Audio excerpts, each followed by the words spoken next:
one of the coolest facts that I've learned so far is what I'm going to show you guys next.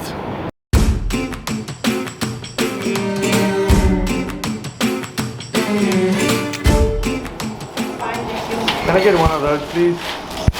Like sugar? Yes, please. 19. Okay. Thank you.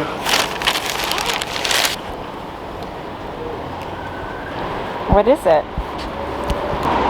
It's basically just like fried dough and some powdered sugar on there. Just got a plain one, 20 cents. Good deal. So what we're gonna do today is we just kind of cherry pick some of the really cool spots and cool facts and share them with you.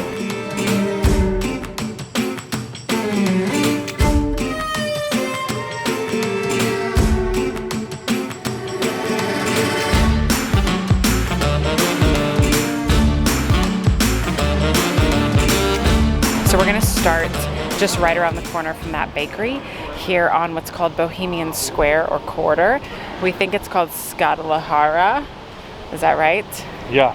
What's so attractive about this place is not only it looks amazing, right? It's the cobblestone streets. It just kind of takes you back in time. The story is the artists, poets, and actors would come here. They would basically get drunk, listen to music, specifically a violin in their ear, and that's where they would get their creative juices flowing.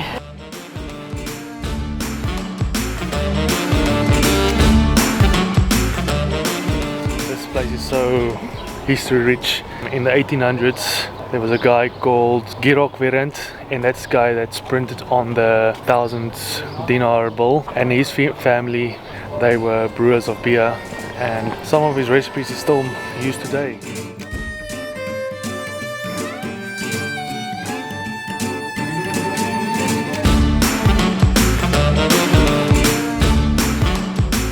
Next stop for us will be Republic Square, which is about an 8-minute walk from the Bohemian Quarters. There's pretty nice stuff that's in close proximity with each other. See you guys there.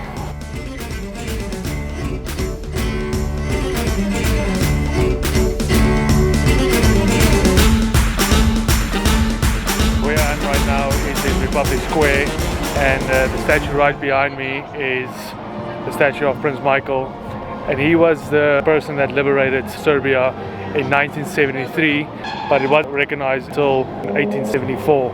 It's crazy to think that Serbia has been in 155 battles and was destroyed 44 times already, the last time being in 1999. During the rule of Prince Michael, he wanted to build a national theatre because he thought that would bring the people together. And right next to him is the National Museum, which actually served as a bank before, and then during World War I it served as a Bulgarian and Austrian barracks.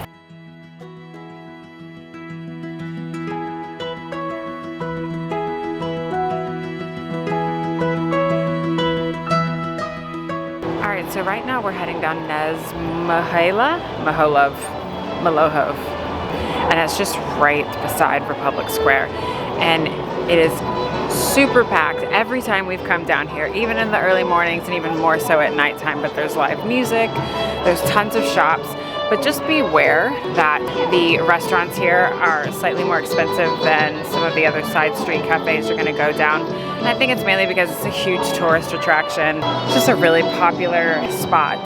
So you can walk down here, lots of shops, lots of vendors.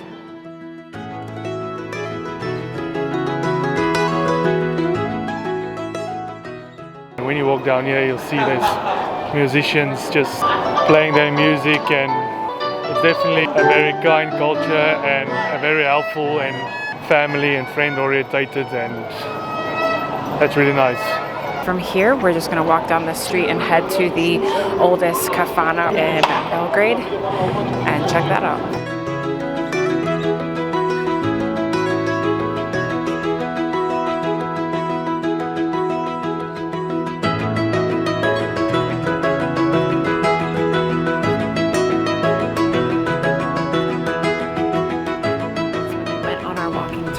Our guide told told us all the kafanas used to be associated with political parties, right? Yeah. So every political party had their own kafana. And then when they built this one, I think what, in the 1700s, they didn't know what to name it, and somebody was like, well, let's name it after the church. It's across the street. And the church was like, no, we're not feeling that. So they put a question mark on the front of it, and they said, you know, over time we'll come up with a name. Well, they never came up with a name, so there's just a big question mark on the front of it. And I think the people around here, they call it some name in Serbia, but it was We Will See, right? Yeah, We Will See. Yeah. So we're gonna go in And grab a coffee.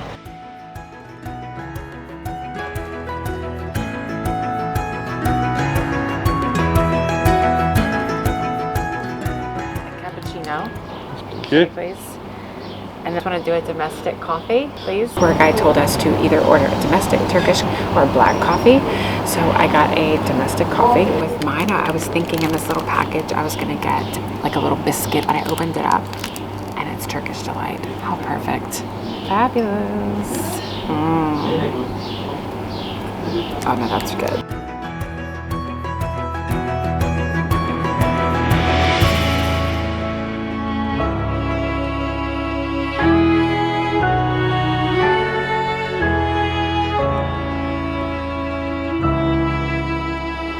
So clearly there's a lot of cool things that we have learned in Belgrade so far.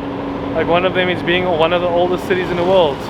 I mean, a city being older than Paris and London, that's insanity. But one of the coolest facts in my opinion that I've learned so far, the real 007 stayed right here in Belgrade, right in front of this little shop where we're gonna pass through now. His real name was Dasko Popov, and he was a secret agent working for Great Britain and for Germany at the time. There was a double agent working against the Germans because he didn't agree with what they were doing, and he actually was contracted by the FBI to spy on the Germans for them as well. And he actually knew that Pearl Harbor was going to happen, and he warned Roosevelt against it, but they didn't trust him, and obviously that's what happened. And that's actually what inspired Ian Fleming to do Casino Royale, because one night in Portugal he saw Popov playing poker against his rival and placing huge bets, and he decided to write a novel about that. That is pretty cool. That's it for this time, and thank you so much guys for joining, checking out our content.